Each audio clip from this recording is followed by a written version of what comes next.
In every tradition there is crazy wisdom. There are the crazy tzaddiks.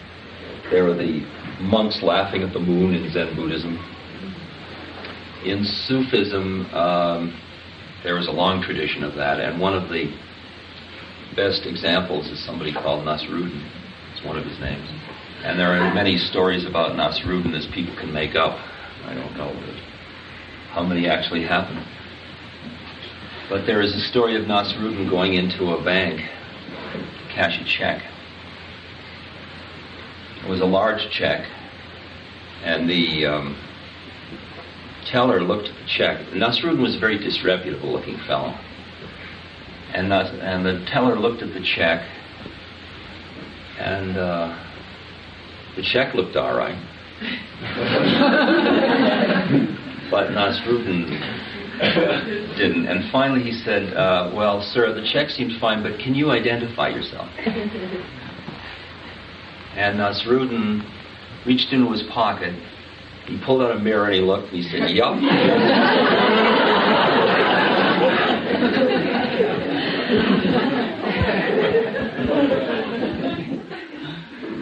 Now it's interesting how subtle and yet how formal our identities are and how much we're attached to them because of how much we are used to our cards of identity.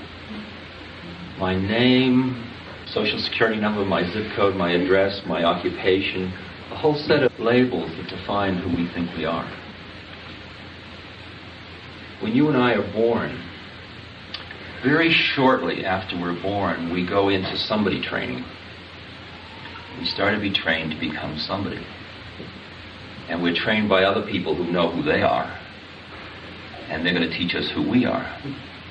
Very well-meaning, so that we can function in the world by being somebody.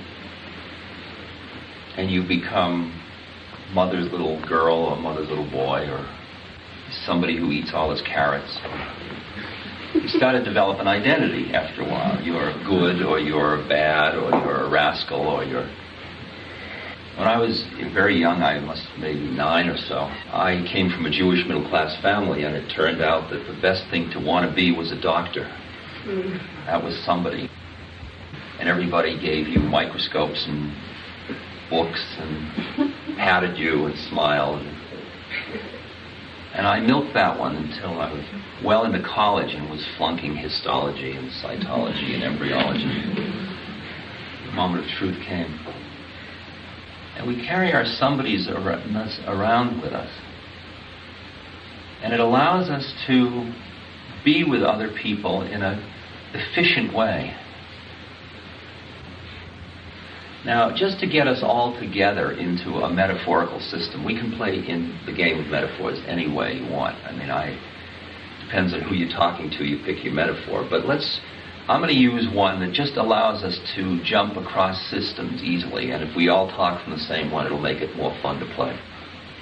So, just imagine you have next to your eyes a television channel selector. Okay? And you set the selector on channel 1. And you see woman, man, old, young, thin, fat, dark, light. You see the physical beings. You see physical entities. You see endomorphs, ectomorphs, and mesomorphs. You're a scientist. If you are full of lust, you would be on this channel. It's a channel in which you would see other bodies as whether or not they would fulfill your fantasies. So you would see everybody as bodies, and you would see there's a potential, there's a competitor, and that's irrelevant. And you would see everybody as one of those three. And that's the physical plane, that's what you would see. Just channel 1. If you look at me, you see a 51-year-old bald man, Caucasian. And that's what you get on channel 1. Probably irrelevant. Flip to channel 2, Minnesota Multiphasic Personality Inventory. And now you see happy and sad. You see seeker. You see responsible, laid back. All the social roles. You see responsible teacher. You see judge. You see politician. You see mother. You see child. You see all of the psychological, social dimensions channel 2. If you're in psychotherapy, this is the real channel. Nothing else is real. Now, most of our cards of identity are on those 2 channels. Channel 2 is our storyline. Channel 2 is our psychological storyline, for the most part. It's the world turns. That's what Channel 2 is. Where am I going? Where did I come from? Will I make it? I'm lousing it up. If I can only get over this, that's all Channel 2. Channel 2, I'm a warm, affable, intelligent, charming teacher. Channel 3 is what we call the New Age channel. Scorpio.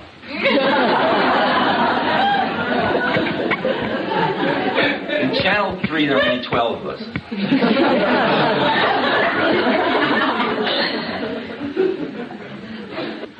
Channel 3 is also our mythic channel. It's the archetypes. It's the, like I am the Buddha giving the sermon in the beer park. The room is filled with earth mothers and seekers after the Holy Grail. We all have these very big mythic roles also, besides our more paltry psychological selves. We got bigger games we're playing. And the larger woof and woof of things.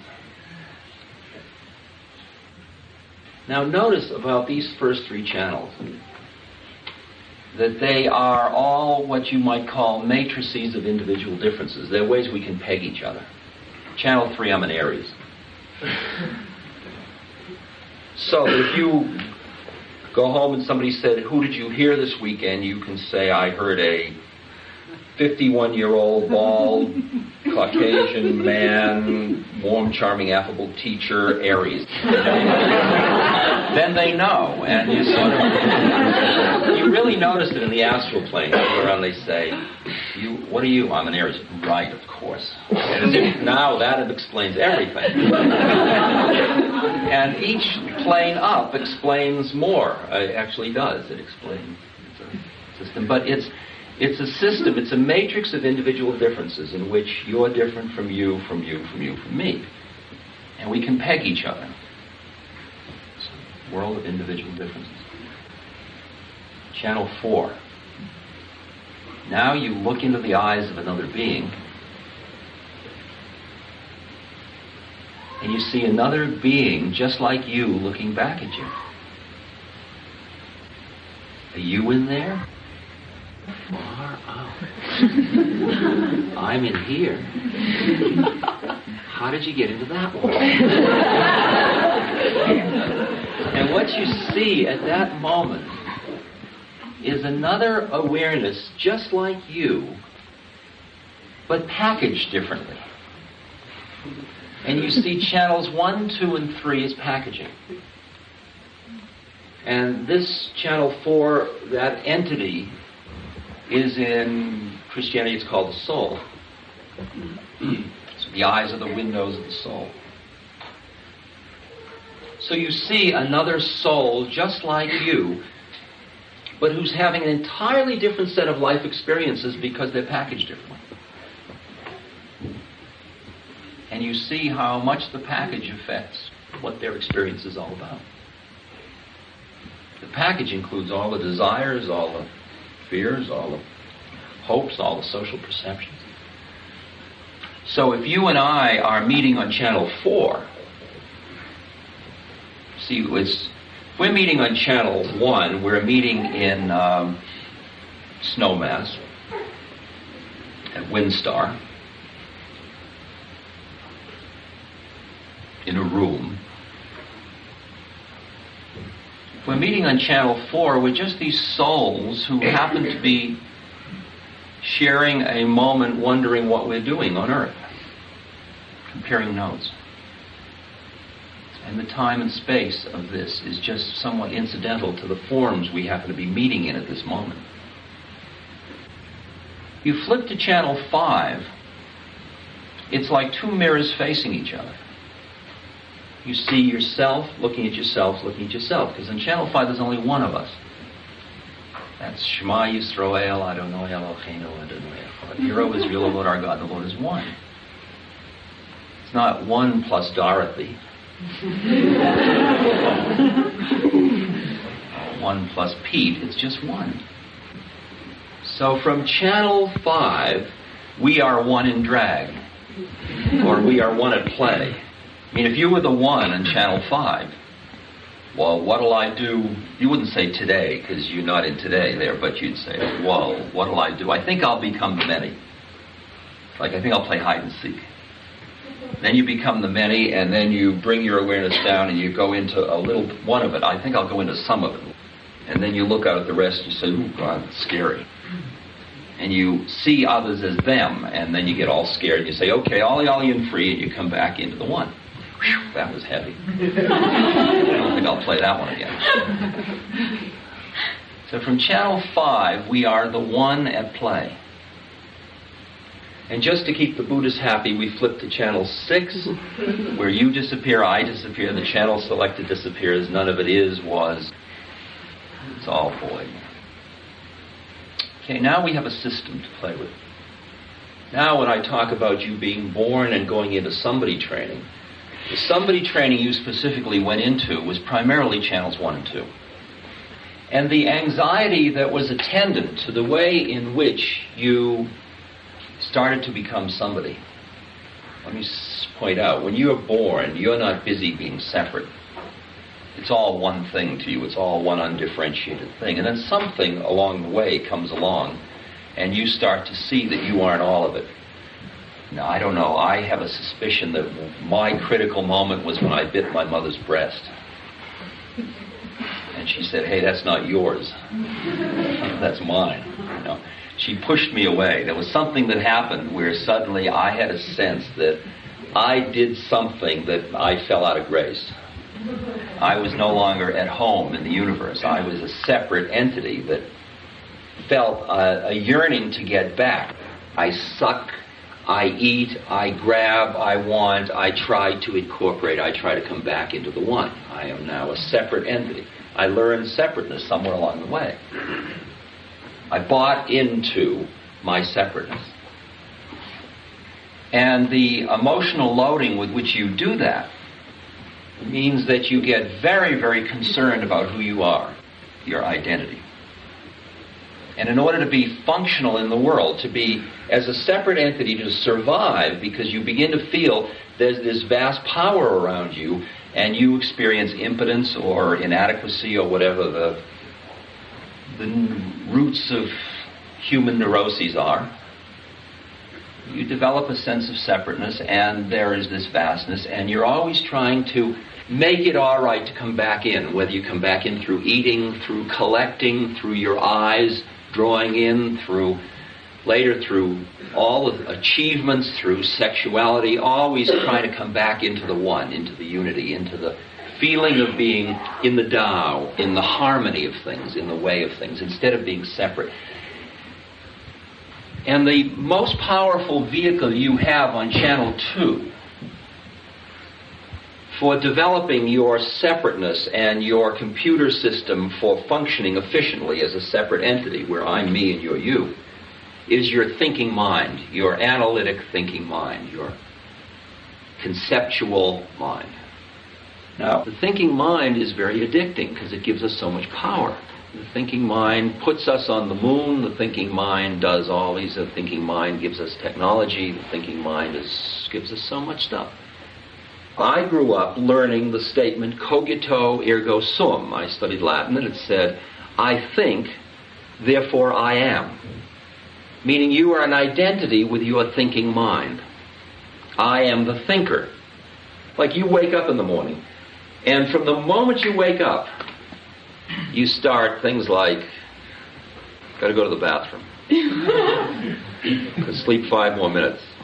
It's warm in that corner of the bed. Got to do the laundry. Wonder if the stove is still hot. Smell coffee.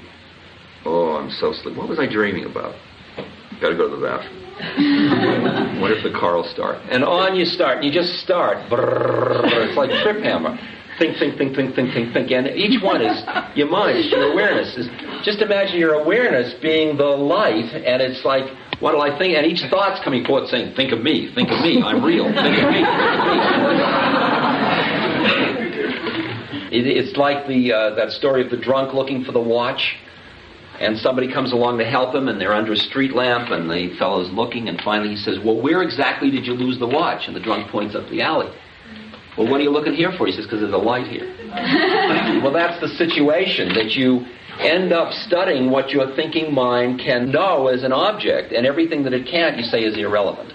Well, it turns out most of what we are ends up in the category of irrelevant. Now, most people spend their entire lives with an identity in channels 1 and 2. And it's as if they have created a room for themselves with their mind of who I am and what is me and what is not me and how it all is. And then they, no matter how miserable the room is, they will never step out of it.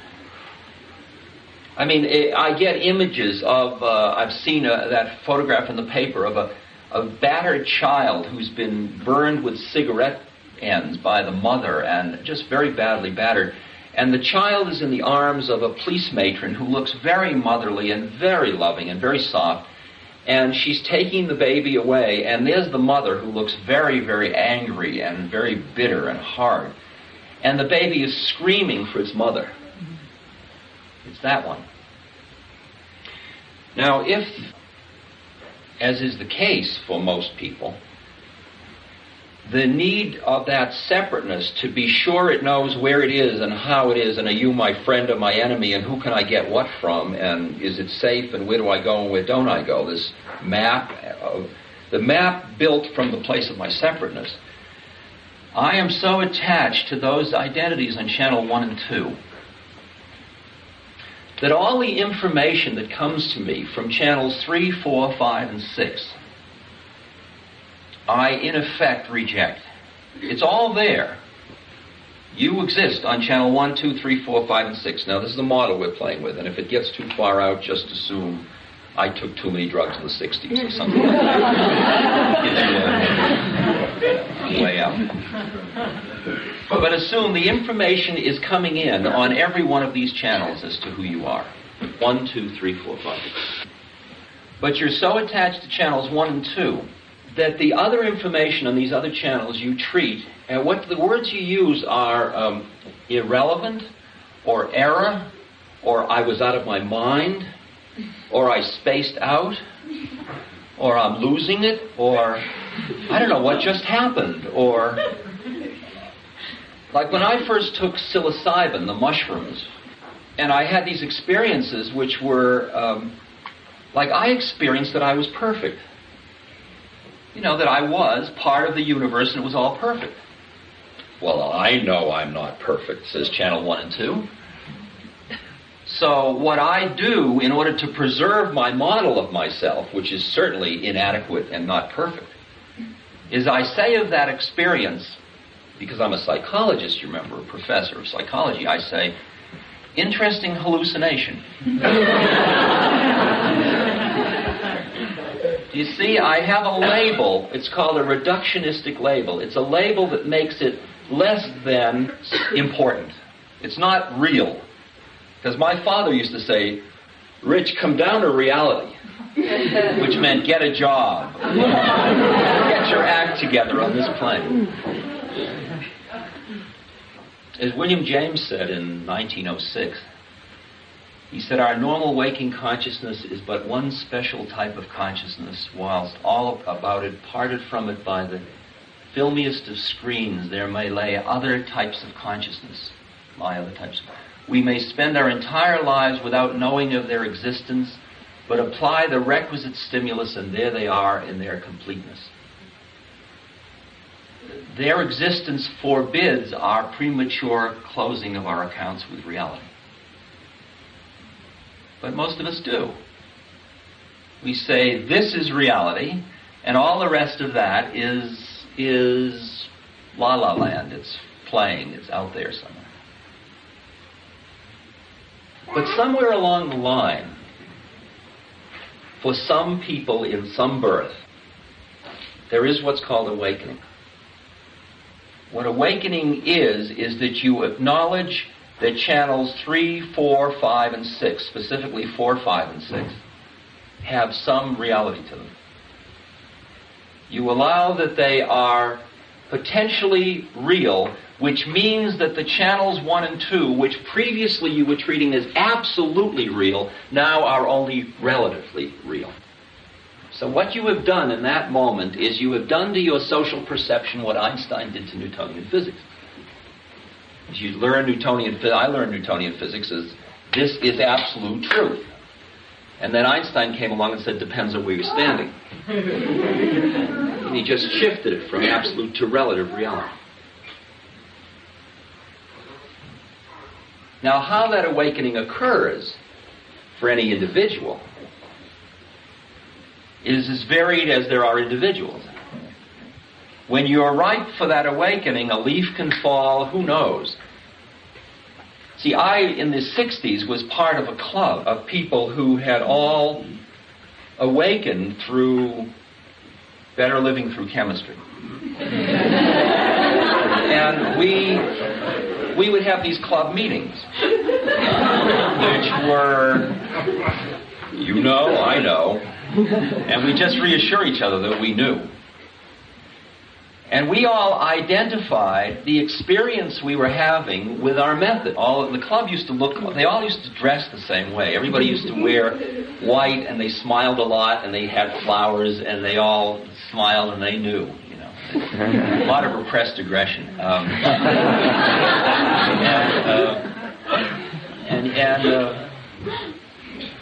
At one lecture, there was the club, and I was sort of an uncle to the club. That was my role. And down in the front row, there was a woman who was in her late 60s, and she had on a hat that had little strawberries and cherries on it. She had a black patent leather bag and a print dress and responsible-looking Oxfords. And I would say these things that only those of us that knew would know. And she would go like this. And I became aware of her in the front row, and I thought, how does she know?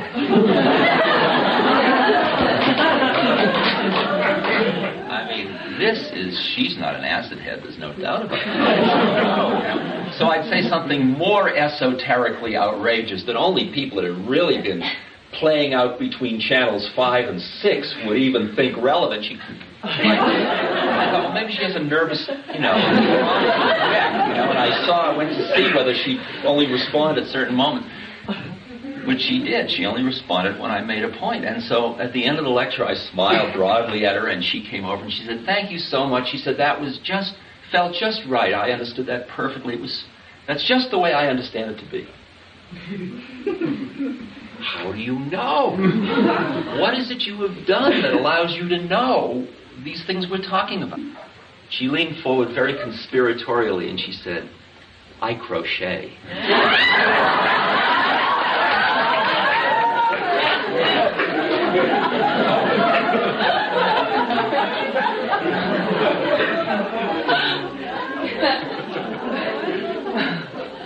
And at that moment, I sort of knew that the game wasn't the one I thought it was.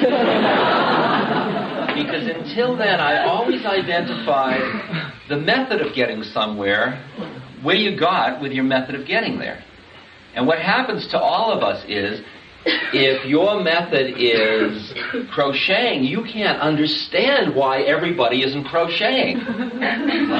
Crocheting is the only way, that's your way. If you do it through Zen sitting, you just feel so sorry for those poor slobs that don't sit.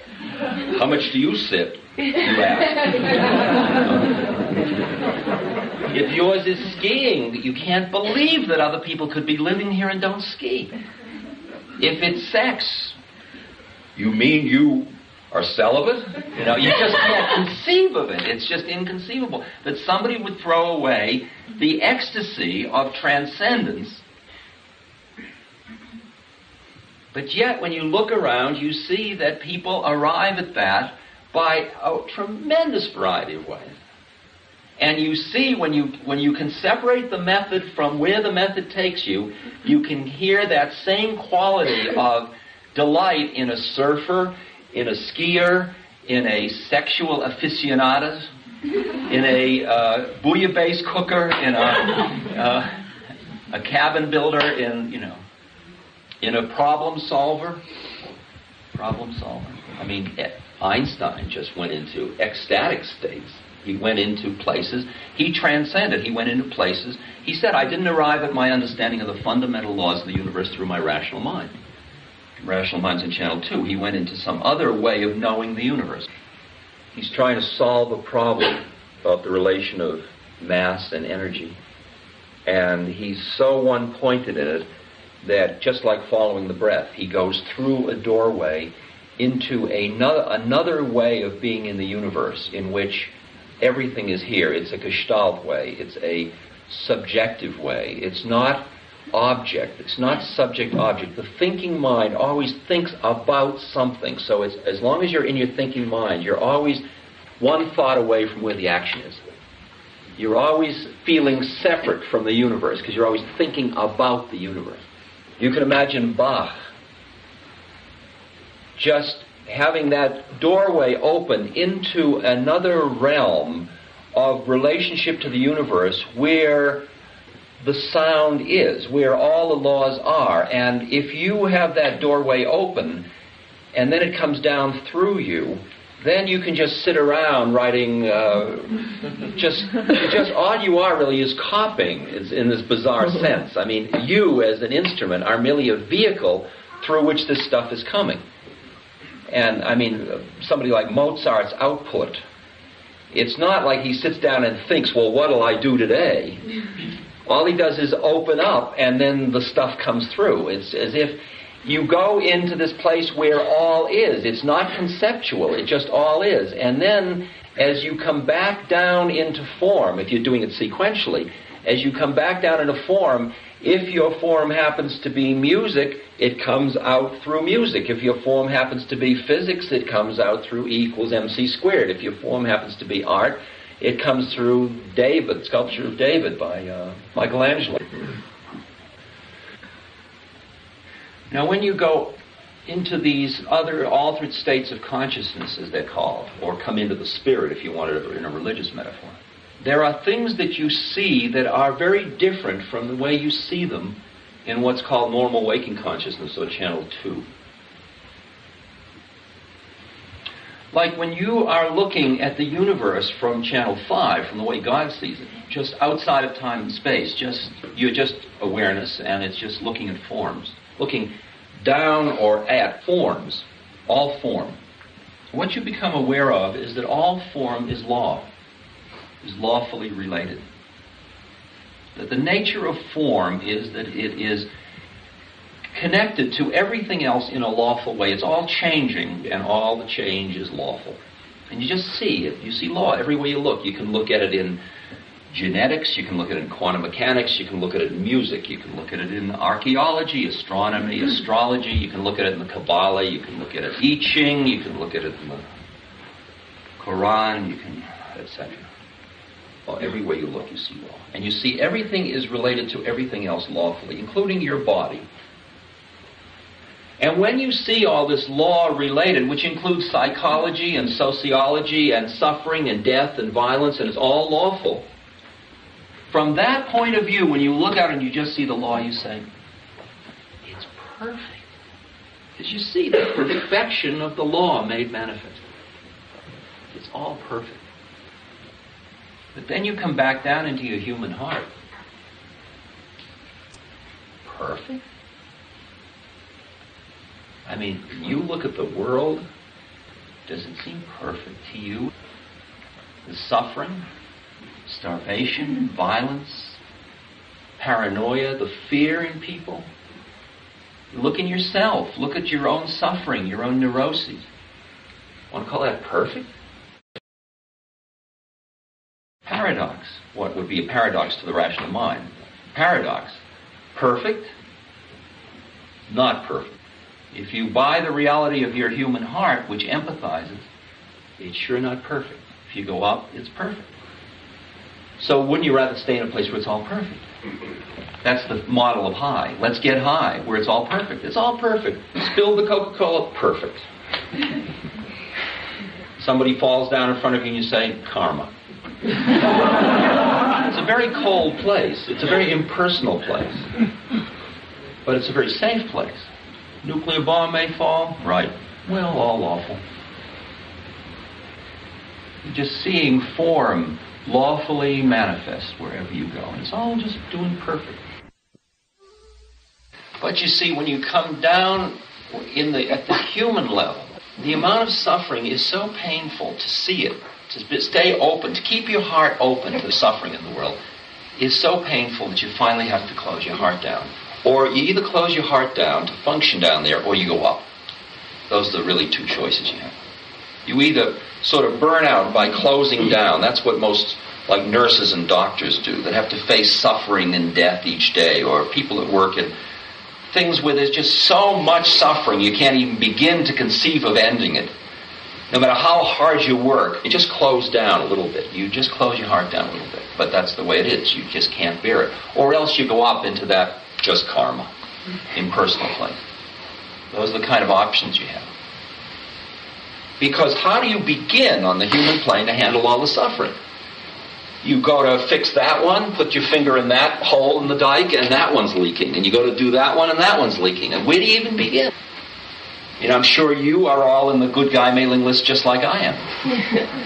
And I sit with pen poised over checkbook. Well, is it going to be the whales? Is it going to be the battered children? Is it going to be the nuclear movement? Is it going to be the Democratic congressman? Is it going to be the children of Biafra? Is it going to be the Cambodian refugee camps? You know, who's suffering more? And everyone is saying, we are the key one. And you see that you can't possibly deal with all the suffering. And for me, for many years, I thought the game was to get high and get rid of my down.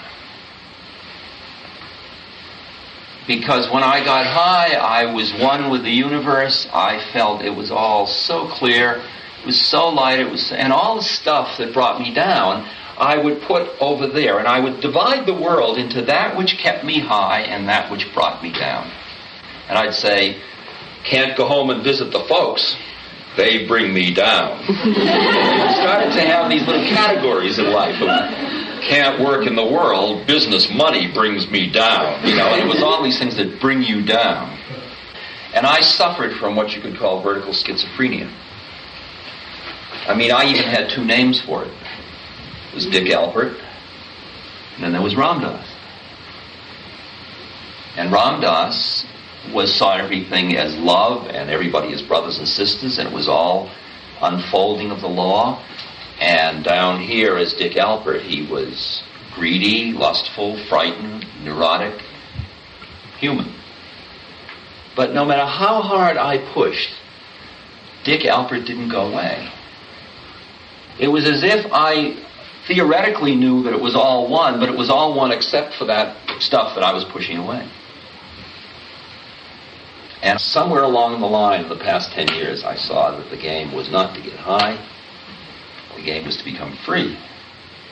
And free meant you weren't standing anywhere, and free meant that you had to embrace your lows as well as your highs, and free meant that as long as you pushed away anything, it had you. It's like the minute you are not doing something, I'm not being Dick Alpert, it's got you.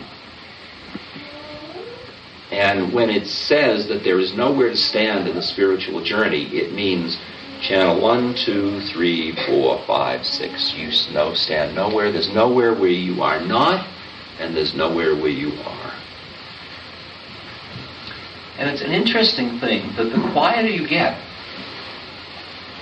and the more you start to hear how it all is, including yourself, the less clearly are you manipulative about it. The more you try to hear your part in the dance and understand the dance has meaning.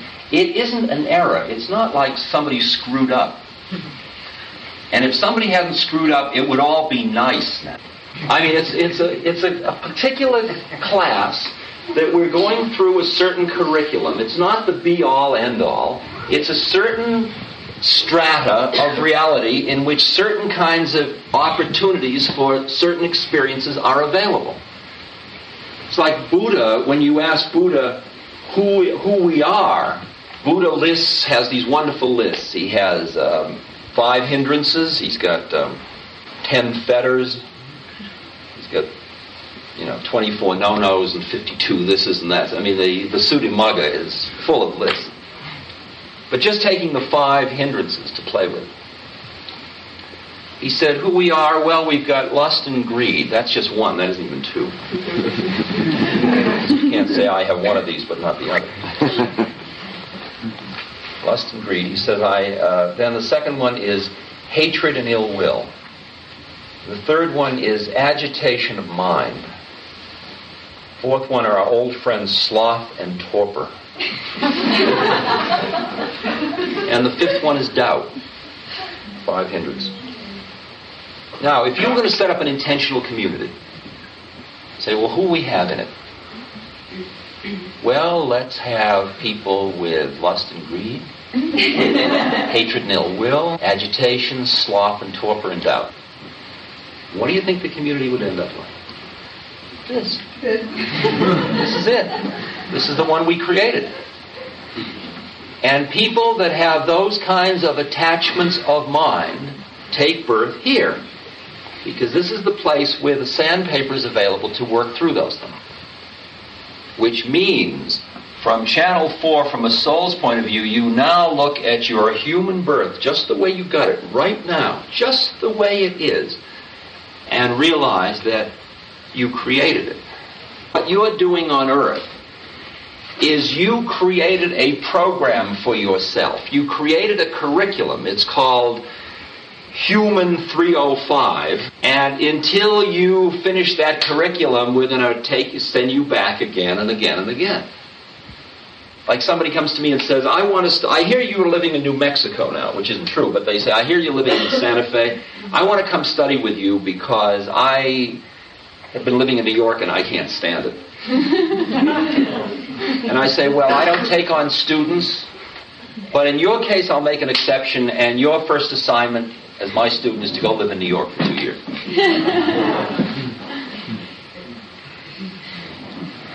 Because New York is just New York. It's not doing anything. You're doing it to yourself through New York. New York is merely showing you your own attachments of mind. If there's something that you don't like or you love, that's in you. That is not there. It means you're attached to needs, desires, fears, aversions, etc. When do you lose it that it's a curriculum and get caught in the curriculum? When do you get caught in the forms and start to suffer? The minute you are attached to a form, you suffer. And the minute you deny form, that's an attachment. You hear it? You can't grab, you can't push away. You are, as the Bible says, you are in the world, but not of the world. And imagine now that you and I have taken birth specifically in order to awaken fully, to become free. And that the birth experience, the incarnation, is a series of experiences that we, back here, have designed to help us awaken, to confront us with our attachment. You see, you and I each see a world that is a projection of our own attachments.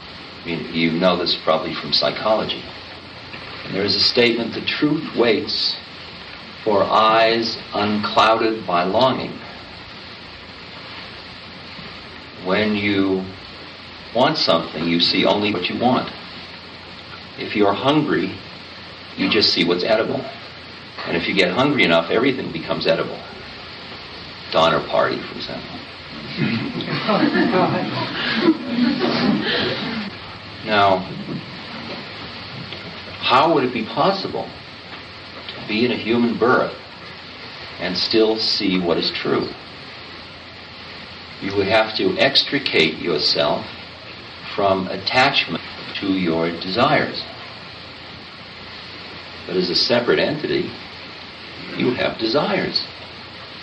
You're part of a species that must reproduce, must survive. You have desires to survive, desires to reproduce. You have desires for security and stability, desires for pleasure. Does this mean you have to give up these desires? No. I didn't say that. The game is to extricate your awareness from attachment or identification to the desires. Desires go on. They're there. The only point is you are no longer an identity with those desires. And you say, well, I can't imagine how that could be. But you're doing it all the time. Very often you are performing behavior that is satisfying various needs on your part, and yet your awareness is not caught in being the actor or being the getter of gratification, and yet you're doing it. For example, many of you find yourself hurtling through space, hopefully in a car, hurtling through space, guiding 3,000-4,000 pounds of metal, making incredibly complex decisions about centrifugal and centripetal force and inertia and things like that, all kinds of complex physics laws. And all the time you might be tuning the radio, looking for police, thinking about where you're going, remembering where you've been. You never even think about driving anymore. And you think about driving. And then it goes on what we call base brain. It's just sort of happening. It's a very complex behavior. And you say, well, driving is one thing, but really, then there's important things I got to think about. Is that true?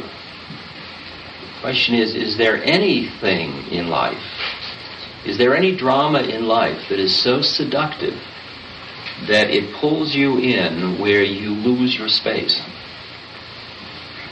Where you lose that part of you that is not identified with the desire?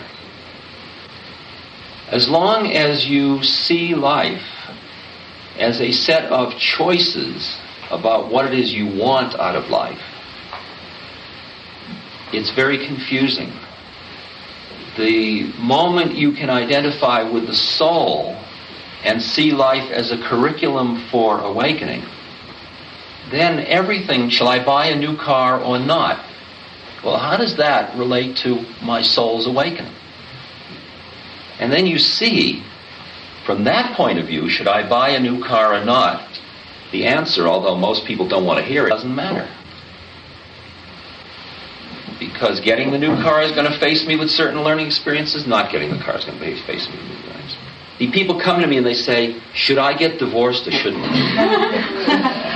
I mean, they usually come with, should I get divorced or shouldn't I? I mean, with, really juice. They've juiced it up.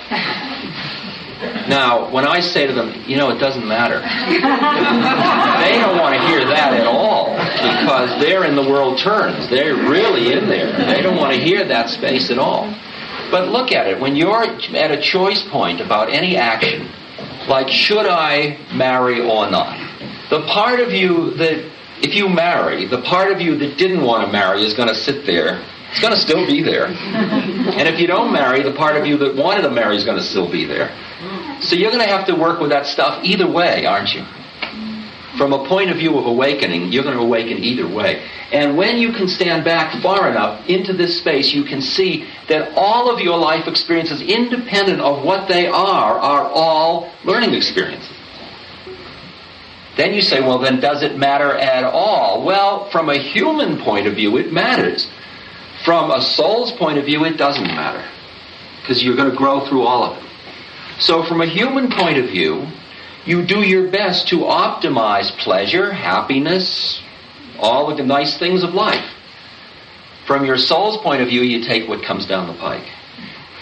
And because you have that perspective going simultaneously, you're not, if you're just in your human situation and you don't get what you want, you're really bummed out.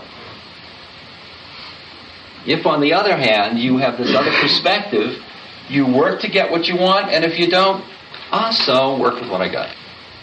And at first, you awaken out of your attachments, and then the attachments pull you back in, and then you are back wanting, desiring, fearing, hoping, yearning, etc. And then, as the process goes on, you start to develop that spaciousness of awareness, that presence, that open-heartedness, even as you are having these desires. For a long time, however, a desire will take over your consciousness. Ouspensky, who was one of the students of Gurdjieff, wrote a book called In Search of the Miraculous. And he advocated a method called self-remembering, in which you sort of developed a witness, which was another part of you that noticed what you were doing. And he describes how he would experiment with himself, and he'd say, Ouspensky is setting out for a walk. Ouspensky is walking down the street. And Ouspensky is turning left. And he would be very watching. Ouspensky's lifting his left foot. Ouspensky's lifting his right foot. And he was just watching all of it, witnessing it. And then he saw his tobacconist shop. And he remembered he needed pipe tobacco. And he lost it completely. 2 days later, he remembered he was doing an experiment. He just went under completely into the desire. The desire just took him over. And I think you can all feel that. You can feel where you're going along very spacious, very free, very loving, very open, and then something comes up that pulls you completely into your attachment, your fear, your yearning, like you go to church and you start to sing.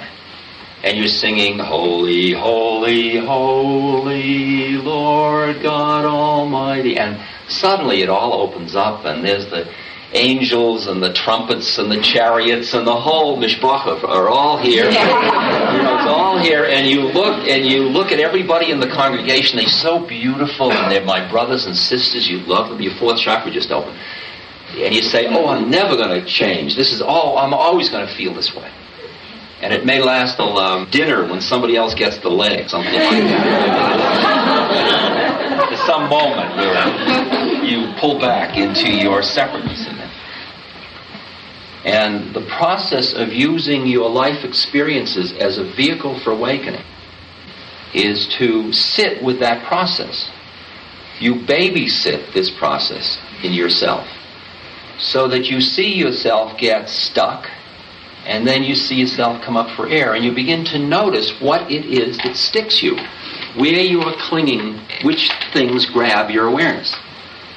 And very often your awareness will be almost totally grabbed by something, but there'll be one little thread. It's like I'll go into a depression, but there's a little part of me that's saying, boy, am I depressed. Now, the part of me that's noticing it isn't depressed, it's just noticing. The rest of me is depressed. And I want to make the distinction between what psychologists call dissociation as a mechanism of defense, where because something is so unpleasant, you push it away and stand back from it, and you say, look at all that depression, doesn't matter to me. That's different. And that's often spirituality, or what you say I'm doing for a spiritual reason, is really a psychodynamic reason. You're really doing it in order to avoid the pain of living. You go up, or you go into that kind of, doesn't matter to me.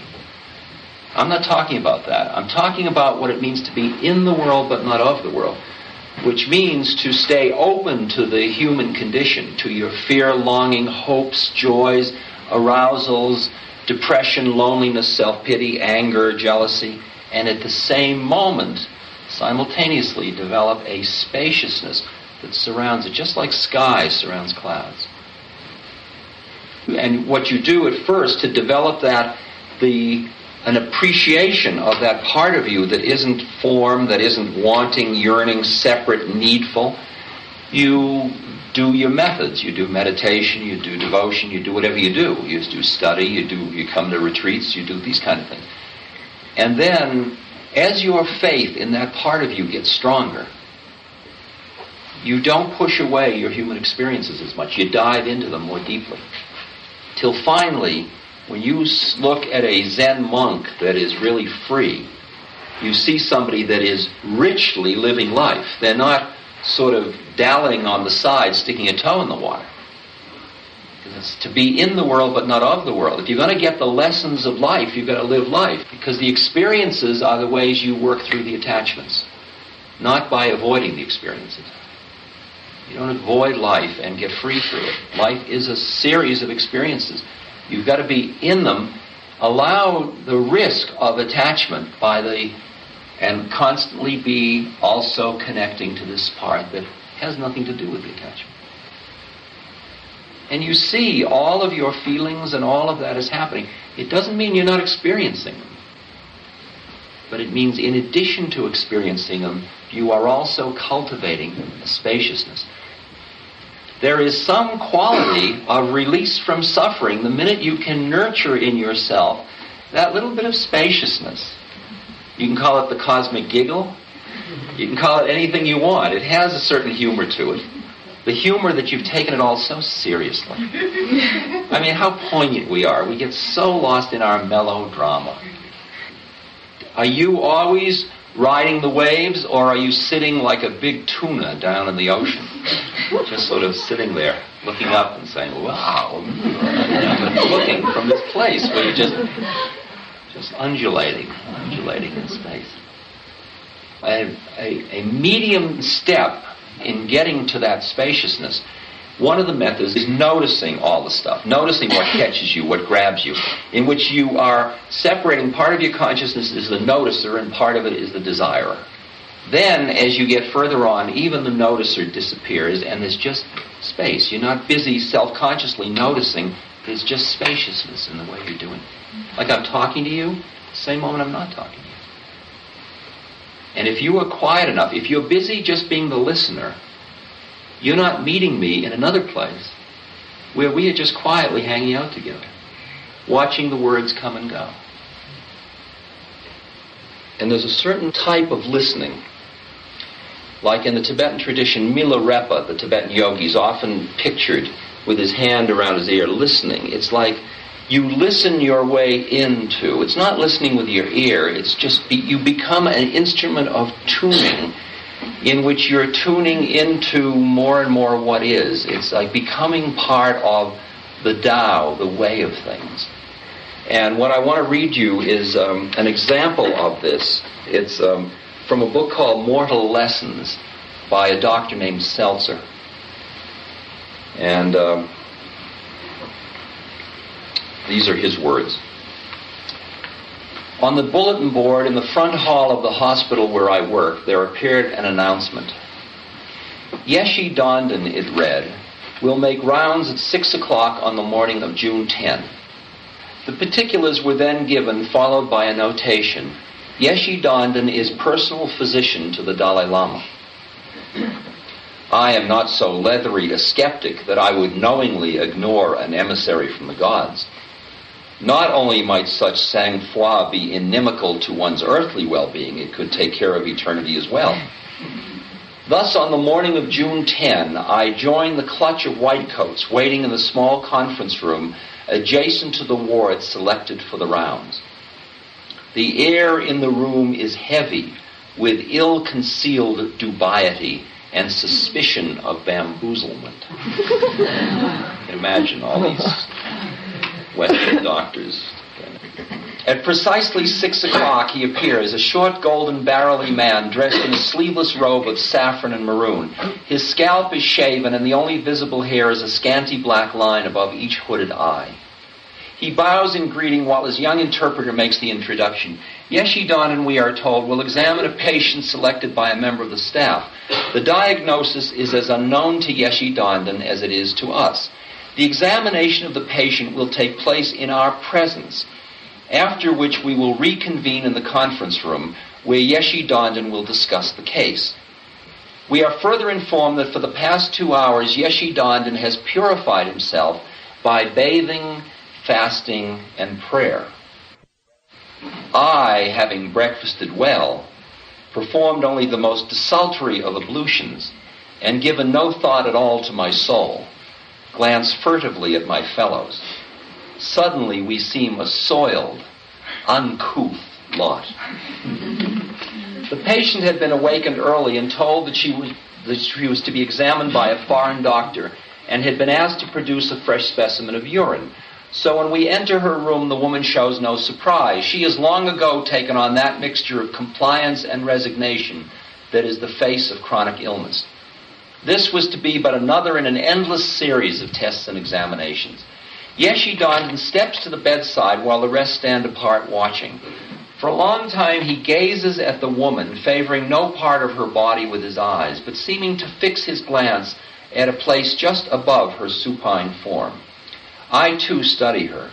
No physical sign nor obvious symptom gives a clue to the nature of her disease. At last he takes her hand, raising it in both of his own. Now he bends over the bed in a kind of crouching stance, his head drawn down into the collar of his robe. His eyes are closed as he feels for her pulse. In a moment he has found the spot, and for the next half hour, he remains thus, suspended above the patient like some exotic golden bird with folded wings, holding the pulse of the woman beneath his fingers, cradling her hand in his. All the power of the man seems to have been drawn down into this one purpose. It is palpitation of the pulse raised to the state of ritual.